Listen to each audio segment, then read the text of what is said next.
మన ప్రభు మన రక్షకుడైన యేసుక్రీస్తు వారి ప్రశస్త నామంలో ప్రతి ఒక్కరికి వందనములు, శుభములు, శాంతి సమాధానము కలుగునుగాక.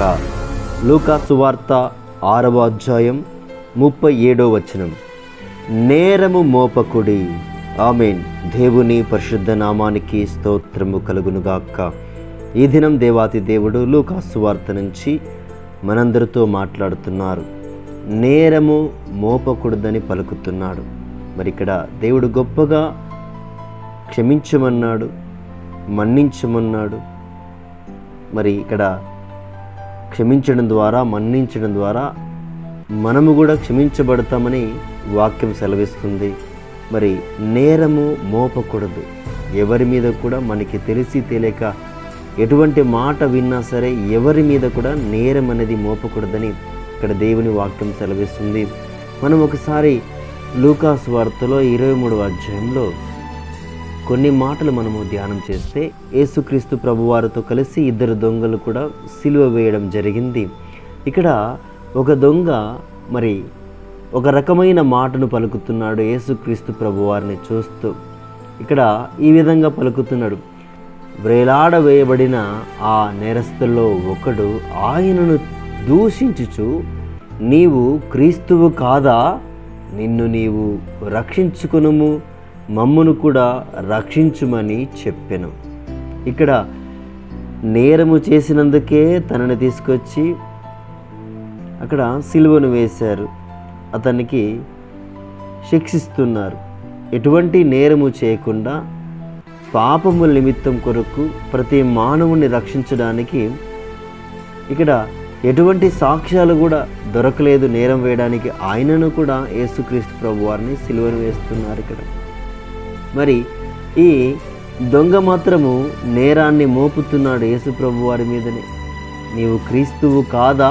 నిన్ను నీవు రక్షించుకొని మమ్మల్ని రక్షించుమని అడుగుచున్నాడు. ఒక పశ్చాత్తాప ప్రార్థన లేదు, నేను తప్పు చేశానని ఒక ఆలోచన లేదు. మరలా ఒకరి మీదకి నేరాన్ని మోపే ప్రయత్నం చేస్తున్నాడు. ఇక్కడ దూషిస్తున్నాడు, కోపంతో దేవుణ్ణి అడుగుతున్నాడు. నీవు క్రీస్తువు కాదా అని అరుస్తున్నాడు. ఇక్కడ నిన్ను నీవు రక్షించుకో అంటున్నాడు, మమ్మల్ని కూడా రక్షించు అంటున్నాడు.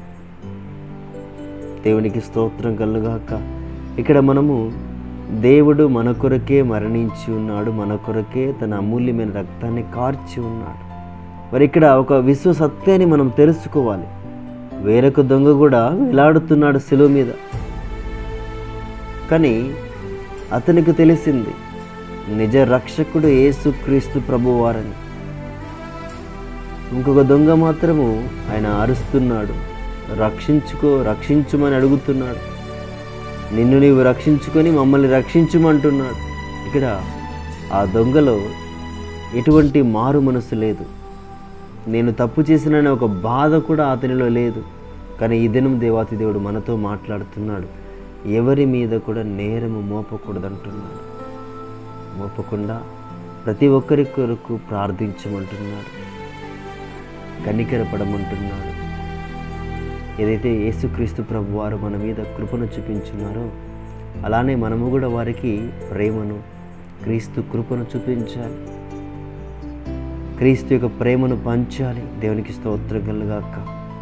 తెలిసి తెలియక పొరపాటున ఏదో తప్పిదము చేస్తే మన్నించి వారిని కలుపుకొని వెళ్ళాలి, వారిని దేవుళ్ళలోకి ఎదగనివ్వాలి, ప్రార్థనలో ఎదిగే విధంగా, పరిశుద్ధ గ్రంథం చదివే విధంగా, పరిశుద్ధాత్మను పొందుకునే విధంగా వారికి దేవుణ్ణి పరిచయం చేయాలి. దేవునికి స్తోత్రం కలుగాక. మరి ఈ సమయంలో కలిసికట్టుగా మొరపెడదాం, ప్రార్థన చేద్దాం. ఎవరి మీద కూడా నేరం మోపకుండా ప్రతి ఒక్కరిని క్షమించి క్రీస్తు మార్గంలో నడిపిద్దాం. మనమంతా కూడా క్రీస్తు మార్గంలో నడుద్దాం, ప్రార్థన చేద్దాం. పరిశుద్ధుడా, కృపగల తండ్రి, ప్రేమగల తండ్రి, ప్రభానికి స్తుతులు స్తోత్రం. అవును తండ్రి, ఈ దినం మీరు మాతో మాట్లాడి ఉన్నారు ప్రభా, మీకు స్తుతులు స్తోత్రం తండ్రి.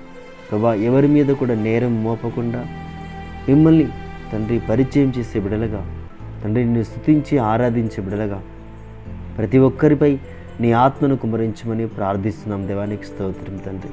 ప్రతి బిడ్డను కూడా దీవించమని, మీరు మహిమ పొందుకోమని మా నాథుడు మా రక్షకుడైన మీ ప్రియ కుమారుడైన యేసుక్రీస్తు అతి పరిశుద్ధమైన ఎంతో శ్రేష్టమైన నామంలో ఈ యొక్క చిన్ని ప్రార్థన అడిగి వేడుకొని బ్రతిమాలుకొని పొందుకొని ఉన్నాం తండ్రి. ఆమేన్. దేవుని పరిశుద్ధ నామానికి మహిమ కలుగునుగాక. దేవుని యొక్క మహాకృప ప్రతి ఒక్కరికి తోడై ఉండునుగాక. Amen. God bless you one and all.